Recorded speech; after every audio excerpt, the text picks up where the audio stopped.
I was inconsolable about climate change. Greta Thunberg was one of the rising topics during that time. And instead of doing anything that you expect an 8 or 9-year-old would do, which is maybe play games or, I don't know, sleep, but I was thinking about the issue as big as climate change, something as big and as complex as climate change, and what someone as small and as young as me could do at that time.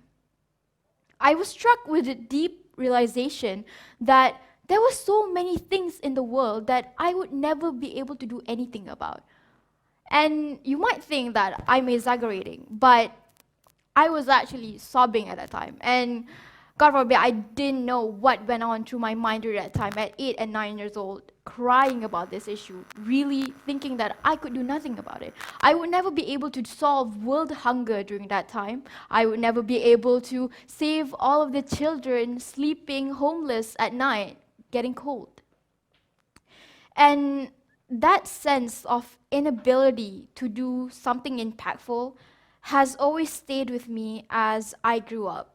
And I grew up as a sort of average student. Contrary to a lot of big rumors that has surrounded after the incident, I was very average. I watch anime, I do all my homework, and I was never particularly a straight A student in school either. So that feeling of inability has always stuck with me. But I wanted to do something big. I wanted to impact and contribute back to the society. So although I wasn't straight A student academically, I had a very deep passion in art and also debate. So as young as 16, I would join exhibitions which I would contribute towards my art that serve a certain cause, charity, or perhaps it was an exhibition that championed freedom of speech. So I would do anything within my own capacity into what I can do back towards the society. But all of that changed one day when I was 17 and I came back home from school from a very traumatic incident. My teacher, he had made very sexist and lewd statements in class.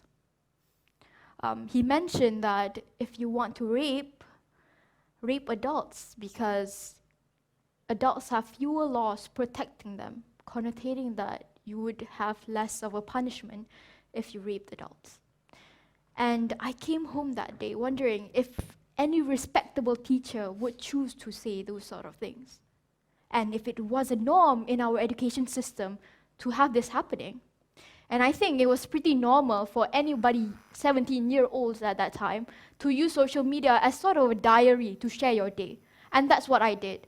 I never went viral before. I was never an influencer. But I think it has truly integrated itself in our culture to share things on social media.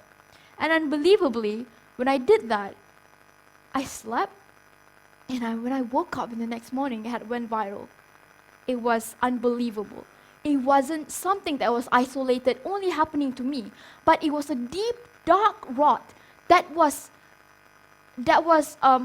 causing ruin to our education system. It happened to so many students out there, and it wasn't only just verbal harassment that was happening in our education system here in Malaysia, but it was also period spot checks. That is a very unique issue that is happening in Malaysia, where people go and check female students whether they are having their period in very ridiculous ways, in very invasive ways. So this has been an issue that has been happening not only to my batch, but even the previous batches before. Not only students of my current generations were voicing up for this problem, but even adults that have graduated, even uncles and aunties have been talking to me. This has been happening to me too. Thank you for speaking up. So I realized how big of an issue of sexual harassment, the silencing of sexual harassment has been happening to students in school. And I realized that it was something that I wanted to champion. But this this journey that I wanted to go through wasn't something that didn't come without its own challenges. Because of what happened when I voiced up, the video managed to garner around 2 million views on TikTok and started the movement hashtag Make School a Safer Place. It provided a platform for other students to share their own stories, not just my own story, but what they went through and the silencing of sexual harassment that happened in their own school. I got warning of expulsion. My family and myself was threatened. I was sexualized. And it really made me question whether this was something that I wanted to do. Because, yes, I was spearheading a national movement against sexual harassment in school, but at the end of the day, I was a 17-year-old student that was going through SPM that year. It was supposed to be SPM. It was the pandemic, so there were a lot of clashes, but I was supposed to take the SPM that year. And with the warning of expulsion, it really made me question whether, am I stable enough to do this? I don't come from a well-off family. There was a lot of rumors circulating around that I came from a well-off family. Oh, anak datuk that one. Ridiculous. So it wasn't just my own well-being that I had to think about, but also my family's well-being. My mom, she was emotionally distressed because of the warning of expulsion. Even my siblings, they were being threatened in their own school. And it wasn't my own safety that I needed to worry about, but even my siblings. But because of what happened, my whole family was displaced from my original house. We had to move. And it caused a lot of guilt to me on whether was it something that because when it's only happening to you, you only think about the consequences that you have to handle by yourself. But now it's affecting your family, affecting your siblings, and I felt a lot of guilt. And not only that, a lot of people question on whether you're a student, go study, go focus on your SPM. Do you want to fail? And it really drove it home when I was doing my trials, and I realized that I wasn't doing well academically either. Because of the incident, I was diagnosed with MDD, major depressive disorder, and also I hated myself. I didn't go out for months on end because I didn't want to be perceived or anybody to see me because of the mass sexualization of what happened to me on social media. In social media, if I posted a selfie, they would say, why is her facial expression like that? Why is she talking like that? Why is her clothes like that? They didn't pay no mind to what I had to say for my advocacy. They didn't pay no mind that I was trying to say that sexual harassment shouldn't be happening in schools, but maybe the way that I was dressed, whether it was too tight or whether it was too loose, she looked too fat, she looked too skinny. But one of the things why I continued my work in advocacy especially is that when I talk for myself, when I defend myself, when I say that we should have a right as women to speak what we want, to have an opinion despite of what we're wearing, I'm not only speaking for myself, I'm not only defending myself, but I'm also defending all of the other women out there. As women, I believe that when you are speaking for yourself, you're also speaking for other people that share your identity. Yeah? When I'm speaking as a student, when I'm defending my right as a student, I'm also defending other people that share the identity of a student. So, in that way, I felt like I wasn't just alone. The strength of my words wasn't mine alone, but it was also the strength of other victims of sexual harassment, especially students in Malaysia. And that's why I continue my advocacy work. But I do believe I didn't only have the responsibility of being an activist, but I also had the responsibility of being a student and especially a daughter to my parents. And that is to make them proud, to do well in my studies. So I didn't only want to excel in my advocacy work, but I also wanted to excel in my academics.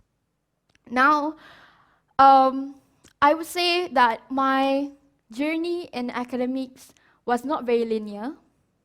I never really tried that hard, but when I realized that one of the main motivation of hashtag Make School a Safer Place is to make our learning environments more safer for students. And why do we want to make it more safe? So that it's more conducive for students to study in our education. And education is one of the way out for me and my family. We didn't come from a higher income family. So for me, I was the eldest daughter as well.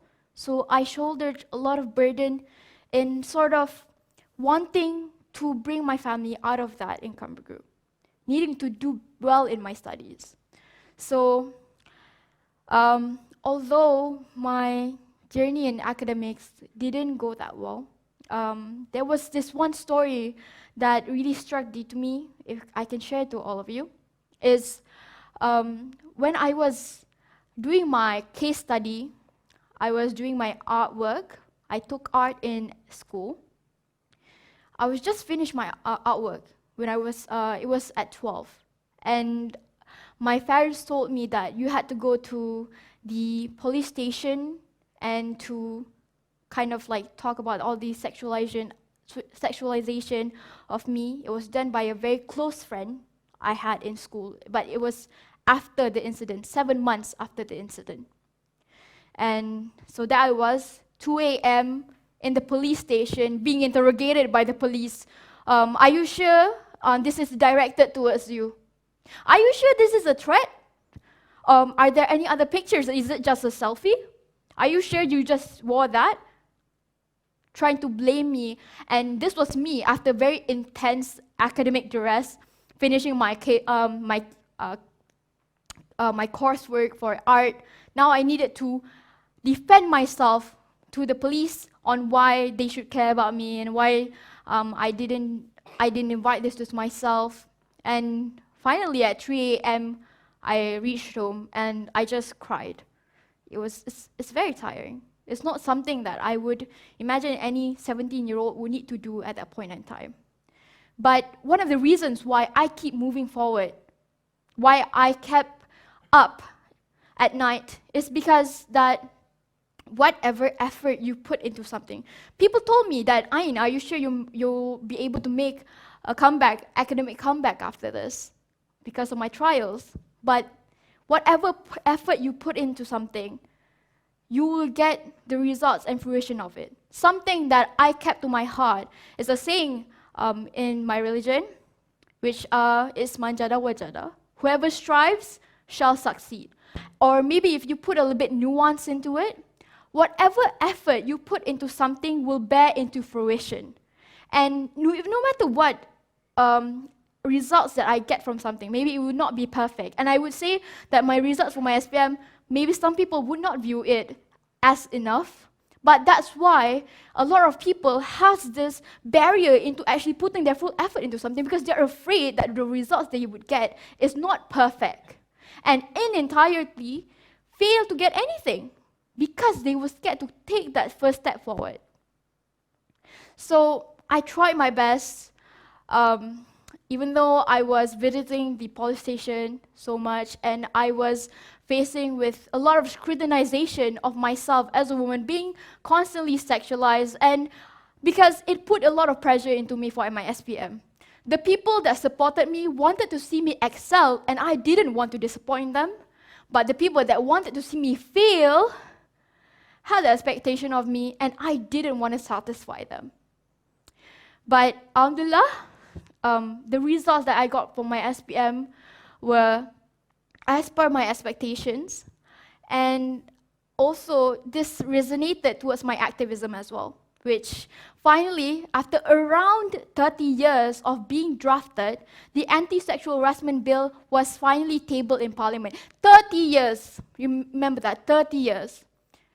And it was only tabled in 2021 because of public pressure and also senior activists that were pushing for it to be tabled in Parliament. So because of hashtag Make School a Safer Place, and also what happened in our period spot checks and all the public pressure towards the government to finally table it, after 30 years, it was finally tabled. And it really shows the strength of your resolve in going through uncertainty, in thriving in uncertainty and making it through all the hard and difficult times.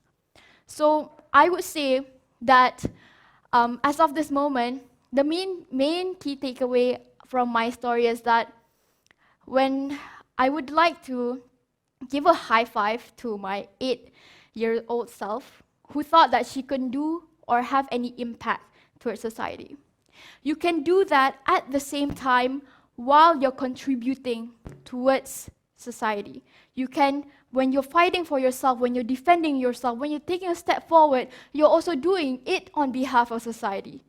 And to never let anybody derail you from any of your goals or ambitions. You can do it if you put your mind to it, but don't beat yourself up over the results that you get, but because that is equal to what effort you have put into something. And I just would like to say, ladies and gentlemen, just do not let society derail you from something. If you want to achieve something that's spectacular, you would never be able to do that with normal expectations and standards. So to do that, you need to exceed society's expectations, what they tell you is doable within a certain moment. Because if you want results that is spectacular, the process won't be normal or standard. So that's all from me today, and I just want to say thank you so much.